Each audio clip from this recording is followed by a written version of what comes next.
आप लोग देख रहे हैं क्वालिटी भोजपुरी और क्वालिटी भोजपुरी चैनल पर स्वागत है। वीडियो स्टार्ट करने से पहले आप सभी से रिक्वेस्ट है कि चैनल पर नए जुड़े हैं तो चैनल को सब्सक्राइब कर लीजिए। चलिए वीडियो का स्टार्ट करते हैं। बता दें कि प्रमोद प्रेम यादव जी का एक बोलबम का वीडियो सॉन्ग आ रहा है, जिस गाने को आप लोग बहुत ज़्यादा आशीर्वाद प्यार दिए थे, जो कि लोकगीत का था, झुलुकिया ये बलम।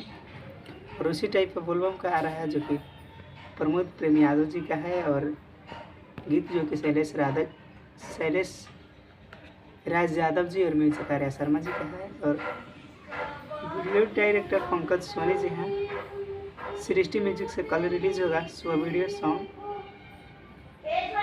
20 जुलाई की 6:15 में। तो आप लोग सृष्टि म्यूजिक चैनल पर जाकर जुड़ जाइए, और कल सुबह में जब गाना रिलीज़ होगा तो बहुत बवाल और बहुत अच्छा रिस्पांस मिलना चाहिए, क्योंकि आप लोग उस गाना को बहुत ज़्यादा आशीर्वाद प्यार दिए थे और उसका बोलबम का वीडियो सॉन्ग है। तो आप लोग जाकर जरूर जुड़िएगा कल सुबह 6:15 में।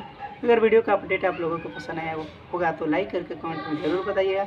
वॉइस में थोड़ा सा प्रॉब्लम हो सकता है, कहीं की वीडियो किसी और जगह का है, तो थोड़ा सा एडजस्ट कर लीजिएगा। चैनल पर न जुड़े हैं तो चैनल को सब्सक्राइब कर लीजिए। इसलिए मिलते हैं एक नए वीडियो और एक नए अपडेट के साथ। तब तक के लिए जय हिंद, जय भोजपुरी।